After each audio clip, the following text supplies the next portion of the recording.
പുണ്യാത്മാക്കളെ, വിചാരധാരയിലേക്ക് ഏവർക്കും സ്വാഗതം. ഇന്നത്തെ വിഷയം പഞ്ചമഹായജ്ഞം എന്നതാണ്. ജനാധിപത്യ സംവിധാനത്തിൽ ജാതി വ്യവസ്ഥ, മതവ്യവസ്ഥ, ധർമ്മവ്യവസ്ഥയെല്ലാം മിശ്രമായതിനാലും ഈശ്വരവിശ്വാസം കാര്യലാഭത്തിനായി അതിനാലും നാസ്തികവാദം ജീവിതത്തെ തകിടം മറിക്കുന്നതിനാലും പഞ്ചമഹായജ്ഞങ്ങൾക്ക് പ്രസക്തിയില്ലാത്ത കാലമാണ്.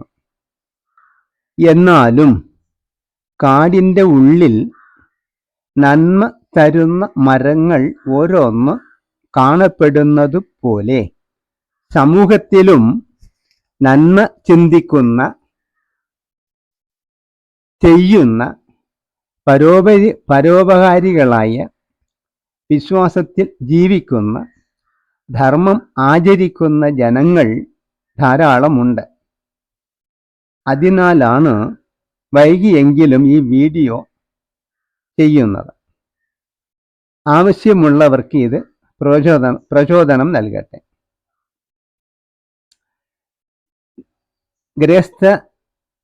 ഗൃഹസ്ഥാശ്രമികൾക്ക് വിധിച്ചിരിക്കുന്ന 5 പ്രധാന കർമ്മങ്ങളാണ് പഞ്ചമഹായജ്ഞം. ഈശ്വര സമർപ്പിതമായും ഈശ്വരനായി കൊണ്ടും ചെയ്യുന്നതിനാലാണ് യജ്ഞം എന്ന് പറയുന്നത്. ഇത് കൃത്യമായി ആചരിക്കുന്നവർക്ക് ഇഹത്തിലും പരത്തിലും സമ്പൽ സമൃദ്ധമായി സമാധാനമായി ജീവിക്കാവുന്നതാണ്. വെല്ലത്തിന് മധുരമുണ്ടോ എന്ന് ചോദിച്ചാൽ അറിവുള്ളവർ ഇല്ലെന്ന് പറയും.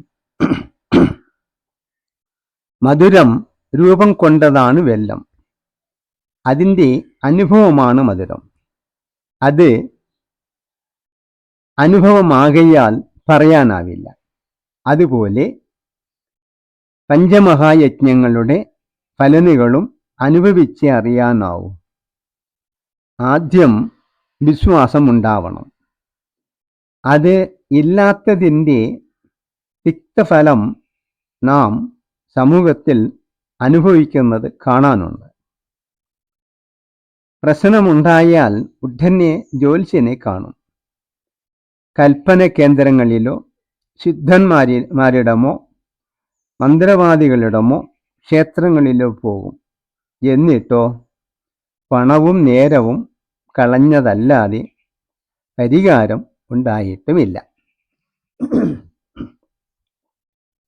ഋഷി, ദേവ, പിതൃ, ഭൂത, നര യജ്ഞങ്ങളാണ് വിധിച്ചിരിക്കുന്നത്. അറിഞ്ഞും അറിയാതെയും ദിവസവും നാം ചെയ്യുന്ന പാപങ്ങളുടെ പ്രായശ്ചിത്തമാണ് ഈ യജ്ഞങ്ങൾ. ഒന്നാമതായി ഋഷിഘടം. വേദം, പുരാണം, ഇതിഹാസങ്ങൾ, മന്ത്രങ്ങൾ, സഹസ്രനാമങ്ങൾ, പൂജാവിധാനങ്ങൾ, പ്രായശ്ചിത്ത വിധികൾ എല്ലാം തന്നവരാണ് ഋഷിയാകുന്ന നമ്മുടെ ഗുരുക്കന്മാർ. അവരോടുള്ള കടം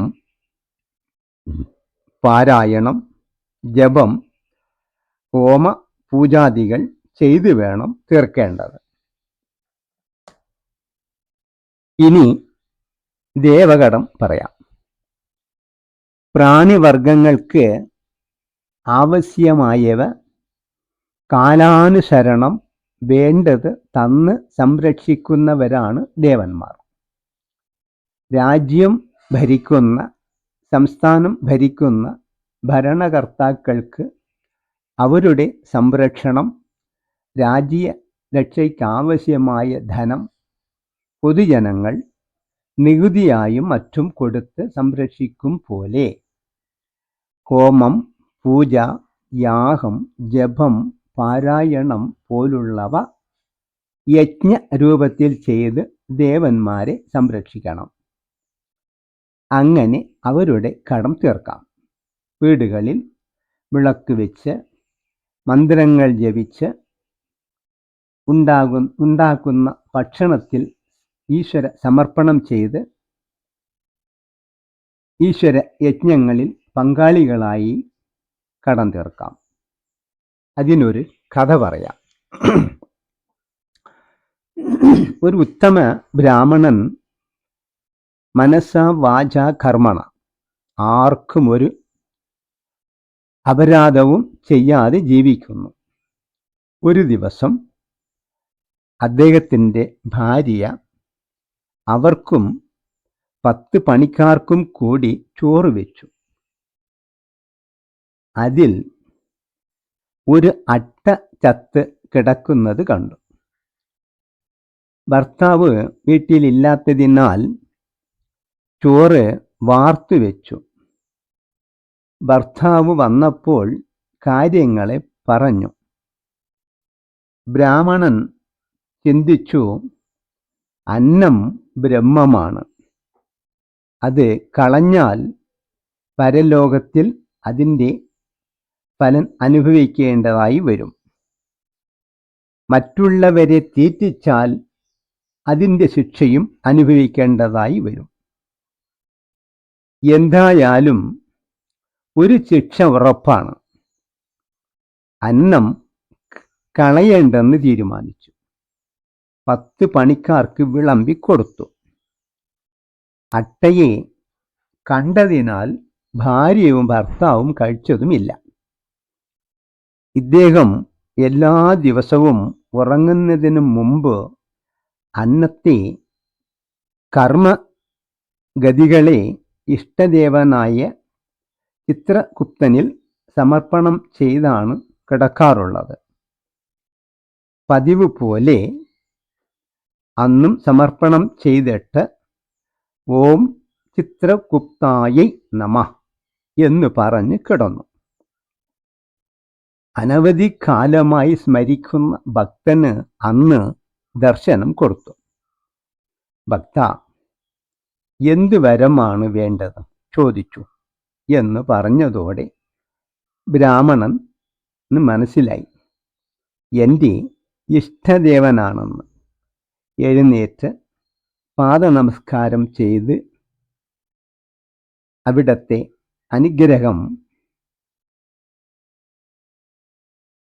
അനുഗ്രഹാൽ അടിയന് ജീവിതത്തിൽ ഒരു പരാജയങ്ങളുമില്ല.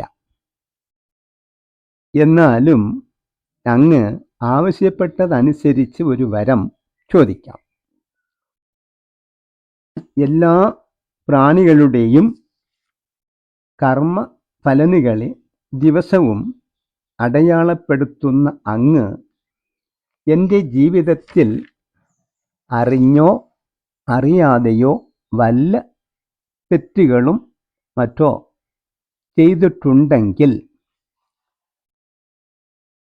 അതിനുള്ള പരിഹാരം നിർദ്ദേശിച്ചാലും എന്ന് ആവശ്യപ്പെട്ടു. ഭക്ത, ഞാനൊരു ഉപദേശം തരാം.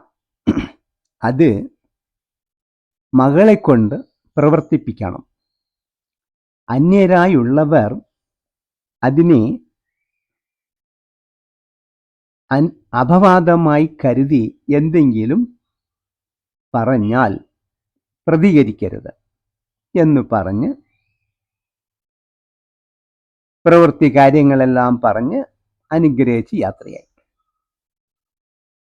അടുത്ത ദിവസം ബ്രാഹ്മണൻ ഭാര്യയെ വിളിച്ചു ഉണ്ടായ സംഭവങ്ങളെയെല്ലാം അറിയിച്ചു. ഇന്നു മുതൽ എനിക്കായി താൻ ചെയ്തു വരുന്ന പ്രവൃത്തികളെ മകളെ കൊണ്ട് ചെയ്യിക്കണം എന്ന് പറഞ്ഞു.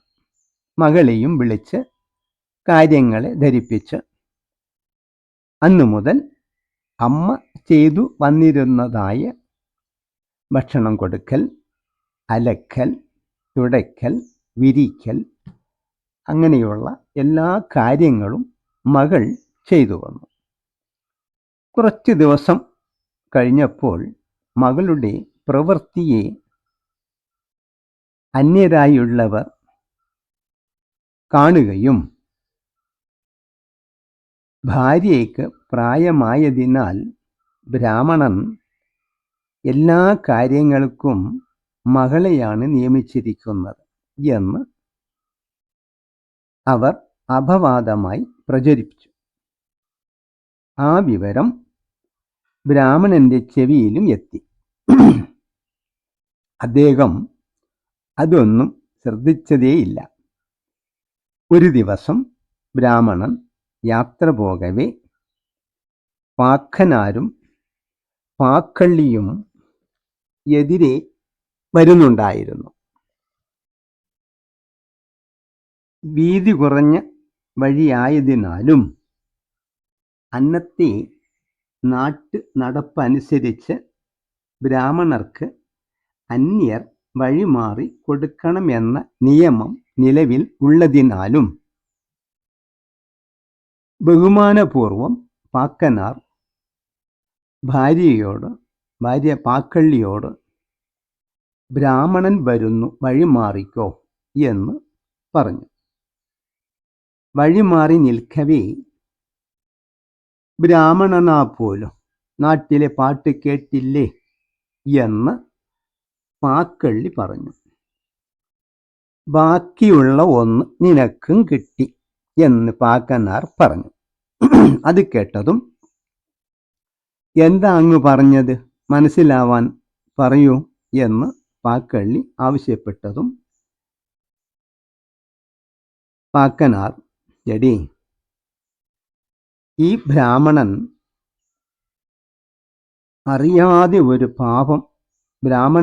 അറിയാതെ ഒരു പാപം പിടികൂടി. അതിന് പരിഹാരമായി ഇഷ്ടദേവൻ ഒരു പ്രതിവിധി നിർദ്ദേശിച്ചു. മകളെ കൊണ്ട് പരിഹാരം ബ്രാഹ്മണൻ ചെയ്യിച്ചു. സത്യം ഗ്രഹിക്കാത്ത അന്യജനം അതിനെ തെറ്റിദ്ധരിച്ച് അപവാദം പ്രചരിപ്പിച്ചു. തെറ്റ് പ്രവർത്തിക്കാത്ത ഒരു ആളിൽ ഇല്ലാത്ത തെറ്റ് ആരോപണം പറഞ്ഞാൽ അയാളിലുള്ള പാപത്തിൽ ഒരു അംശം പറഞ്ഞ ആളെ ബാധിക്കും. അങ്ങനെ ബ്രാഹ്മണനെ 99 പേർ അപവാദം പറഞ്ഞു. ഇദ്ദേഹം ഒരു അട്ടയാണ് ചോറിൽ ചത്തതായാലും 10 പണിക്കാർക്ക് അന്നം വിളമ്പതിയായതിനാൽ 1ന് 10 എന്ന കണക്കിൽ 100 അട്ട പരലോകത്ത് ഭക്ഷിക്കേണ്ടതായിരുന്നു. 99 പേർ പങ്കിട്ടപ്പോൾ ഒരു അട്ട ബാക്കിയുണ്ടായിരുന്നു. നിന്റെ പഴി പറച്ചലോടെ അത് നിന്നിലേക്ക് പോന്നു. ബ്രാഹ്മണൻ മനസാ വാച കർമ്മണ ഒരു ജീവിക്കും ഒരു ഉപദ്രവവും ചെയ്തില്ലെങ്കിലും താൻ അറിയാതെ വന്ന് കൂടിയ ദോഷത്തിൽ നിന്നും മുക്തനായി എന്ന് പാക്കള്ളിയെ കേൾപ്പിച്ചു. ഇതാണ് ദേവത ഉപാസനയിലൂടെ മനസ്സിലാക്കേണ്ടത്. അടുത്തത് പിതൃക്കടം. പിതൃക്കളുടെ കടം എത്ര തീർത്താലും തീരാത്ത ഒന്നാണ്. പിതൃക്കടം തീർക്കാൻ ശ്രമിക്കാത്തവന്റെ പിതൃക്കൾ വ്യത്യസ്തമായ അധമ യോനിയിലോ നരകത്തിലോ പിശാചായോ ഗതിയില്ലാത്ത പ്രേതമായോ നരയിക്കുന്നുണ്ടാവും. അവരുടെ ശാപത്താൽ അതിൽ പെടുന്ന വംശജർ ഭൂമിയിൽ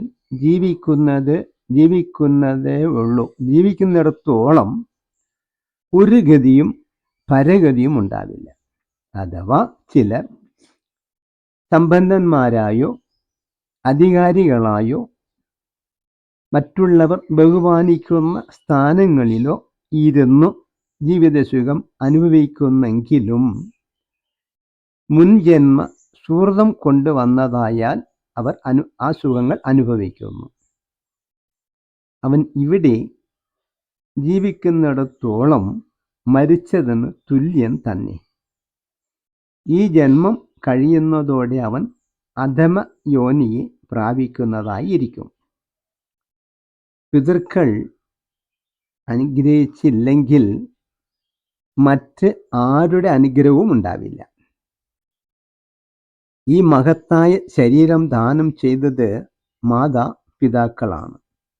ആയതിനാൽ ജീവിതകാലത്തിൽ അറിഞ്ഞോ അറിയാതെയോ വിശ്വാസം ഇല്ലായ്മയാലോ ചെയ്യേണ്ടതായ കർമ്മങ്ങളെ ചെയ്യാതെ ഉപേക്ഷിച്ച് കാണും. പിതാവ് വിട്ടുപോയ കർമ്മങ്ങളെ മകൻ ചെയ്ത് ഉദ്ധരിക്കാൻ ബാധ്യസ്ഥനാണ്. എത്രയോ ജന്മങ്ങളിൽ നേടിയ പുണ്യത്താലും ഈശ്വര അനുഗ്രഹത്താലുമാണ് ശ്രേഷ്ഠമായ മനുഷ്യജന്മം കിട്ടിയത്. അതിനാൽ പിതൃക്കളെ ഉദ്ധരിക്കാൻ കടപ്പെട്ടവനാണ്. പും എന്ന നരകത്തിൽ നിന്നും ത്രാണനം ചെയ്യുകയാൽ പുത്രൻ എന്ന ശബ്ദം ഉണ്ടായി എന്നാണ് ആപ്തവാക്യം. ശരീരം നഷ്ടമായവർക്ക് ബാക്കി കർമ്മങ്ങളെ ചെയ്തു തീർക്കാനാവില്ല. അതിനാൽ പുത്രൻ ചെയ്യണം. ദാനധർമ്മങ്ങൾ, പൂജാദികൾ, തർപ്പണങ്ങൾ, ബലികർമ്മങ്ങൾ, ഒരിക്കൽ, ഊണ്, വ്രതം, നിത്യ അനുഷ്ഠാനങ്ങൾ എല്ലാം ചെയ്ത് ഉദ്ധരിക്കാം. അതിൽ പുത്രോത്പാദനമാണ് പിതൃക്കളെ പെട്ടെന്ന് പ്രസാദിപ്പിക്കുന്നത്. എന്തെന്നാൽ തുടർന്നും കർമ്മങ്ങൾ ചെയ്യാനും പരമ്പര അറ്റുപോകാതിരിക്കാനും ശ്രേഷ്ഠമായി കാണുന്നു. ധർമ്മശീലനായ പുത്രൻ ഉണ്ടാവണം. എങ്ങനെയെങ്കിലും ഒരു പുത്രനെ ഉണ്ടാക്കിയിട്ട് കാര്യമില്ല. വിത്തുകളെ മുളപ്പിച്ച് കൃഷി ചെയ്യുന്നതും പിതൃപൂജയിൽ പെടും. അടുത്തത് ഭൂതഘടം. ഭൂതം എന്നാൽ പഞ്ചഭൂതങ്ങളാൽ ഉണ്ടായ ശരീരാദികളാകുന്നു.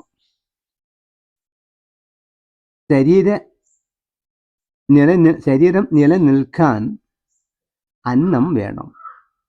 ഒന്നിൽ നിന്നും കിട്ടുന്നത് കൊണ്ട് ശരീരം നിലനിൽക്കില്ല. വ്യത്യസ്തമായ പലതിൽ നിന്നും ധാന്യങ്ങളോട് കൂടിയ ഭക്ഷണം ശരീര സംരക്ഷണത്തിന് ആവശ്യമാണ്. ആയതിനാൽ ഒരു ശരീരത്തെയും വിരോധിക്കരുത്. എല്ലാവർക്കും ഭക്ഷണം വേണം. മക്കളെ പോലെ തന്നെ വളർത്തുമൃഗങ്ങൾ, പക്ഷികൾ, ചെടി, കൊടി എന്നീ എല്ലാവർക്കും വെള്ളം, വളം, ഔഷധം കാലം നേരമറിഞ്ഞ് ആവശ്യാനുസരണം കൊടുക്കണം. അപ്പോൾ ഭൂതഘടം തീരും. നരഘടം അഥവാ അതിഥി ഘടം എന്നും പറയും. നരനെ അതിഥി എന്ന് പറയുന്നത് നമ്മുടെ വീട്ടിൽ ക്ഷണമില്ലാതെ യദർച്ഛയാ വന്ന് ചേരുന്നവരെയാണ് അതിഥി എന്ന് പറയുന്നത്. അങ്ങനെയുള്ളവർക്ക് കഴിവിനനുസരിച്ച് ആവശ്യാനുസരണം കൊടുക്കണം. ചുറ്റിലുമുള്ള അവശരായവരെയും അങ്ങോട്ട് പോയി സഹായിക്കണം. ഗുരുക്കന്മാരെ സഹായിക്കണം.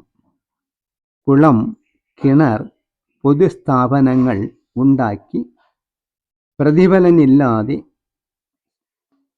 സമൂഹത്തിന് സമർപ്പിക്കാം. ഇനി പണം സമ്പാദിച്ച് ഭൂതം പോലെ സൂക്ഷിക്കുന്നവരുടെ ഓർമ്മയ്ക്കായി തൻ്റെ അധ്വാനത്താൽ ഉണ്ടാക്കിയ സമ്പത്തിനെ 5 ഭാഗിക്കണം.